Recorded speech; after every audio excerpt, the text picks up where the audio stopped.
Hello, everyone. Welcome to episode 199 of Manage the Wild. I'm Nick Madsen.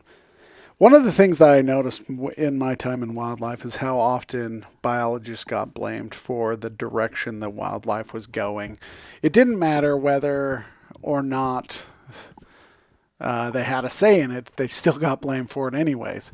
And I think there's a little bit of confusion that people have in the process and how wildlife are managed. So biologists are in charge of the science, but they don't actually determine how and what permits are given out. There's a different process for that.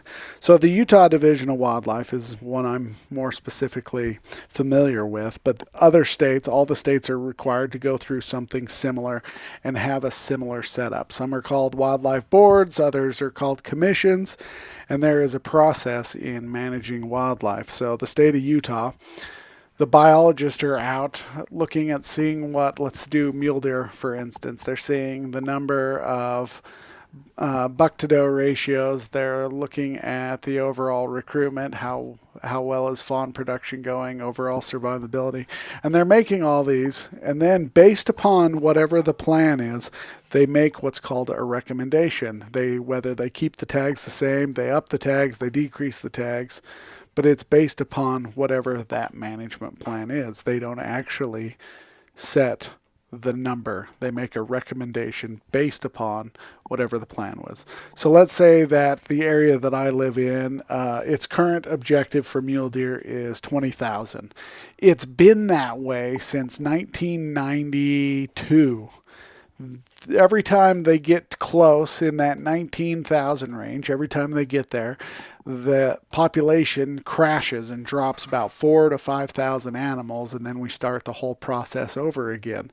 So for the last multiple mule deer meetings, every time they come, every 10 years, they'll come up and say, hey, I don't think this objective is going to work. It looks like we're at the maximum carrying capacity. Let's drop it. And then through this public process, they'll say whether they agree or disagree. So they're managing currently for 20,000 mule deer. Let's say that we are at that, and you're now at a public meeting. So they call them RACs where I live at. It's a regional advisory council. They'll present their findings to the regional advisory council at the RAC meeting. And they'll say, okay, our population is this.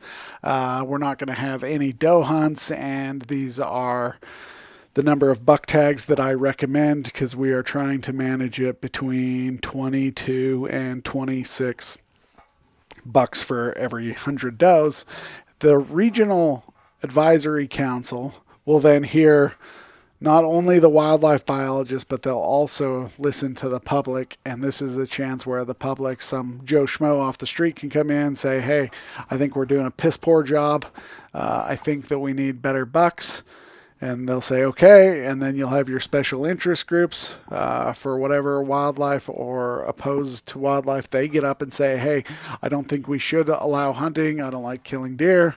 The other one will say, hey, I think we're doing a great job. They'll take this into consideration, and then they'll decide for that area whether they think the bucks is too high, the tags are too high or too low.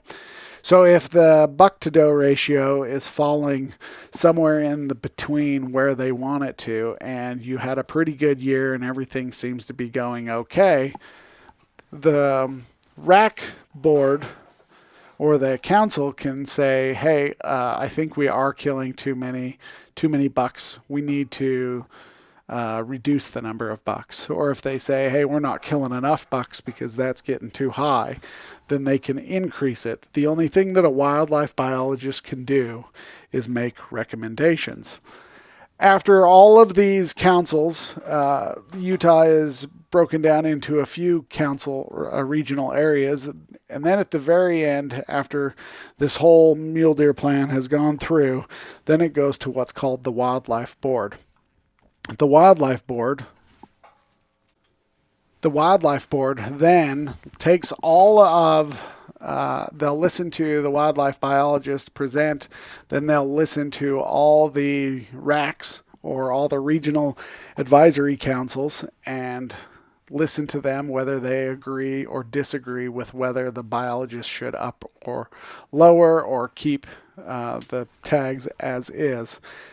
Now it's up to the wildlife board to decide whether to accept this or not. They'll listen and they'll take public comment, and they'll take all this and then they decide. And so it is up to them to decide what they're going to do. So in the state of Utah, board members are appointed by the governor and they serve a 6-year term. They don't necessarily need to attend RAC meetings, but it's generally a pretty good idea for them to go to these RAC meetings just to see where the public lies and as well as where the wildlife biologists lie. And there's a whole bunch of stuff going on. They're constantly interacting with people from special interest groups to public. They also are, since they're appointed by the governor, these positions can be considered possibly political. And so this, though, is largely where the decision making happens. It's with the Wildlife Board or the Wildlife Commission. If you're not happy with the way that the deer in your area is going, in the area that I live, a lot of people are unhappy because they want it to be managed for this prime unit where the bucks are big. But we have a lot of habitat destruction. We have a lot of people and a lot of depredation issues, and so they have it at a lower buck-to-doe ratio. That is the recommendation based upon the plan that was set forth. The Wildlife Board will say, hey, I think we need to raise this buck-to-doe ratio, and I think it needs to fall in between 25 and 35 or 30 and 35. And they say, this is what we're going to do. And then they'll tell that area that they now have to manage towards that. So biologists are just going on what is told to them. They can't just come up and say, hey, we're managing to this because we feel like it. So when you have concerns or questions, you can ask a biologist why things are the way they are. But if you want them to change, you're going to have to go to these regional meetings as well as these wildlife board meetings. You're also most likely going to have to get some backing. My experience, if you want something to change and you go in there by yourself, frustrated and mad, nobody's really going to care.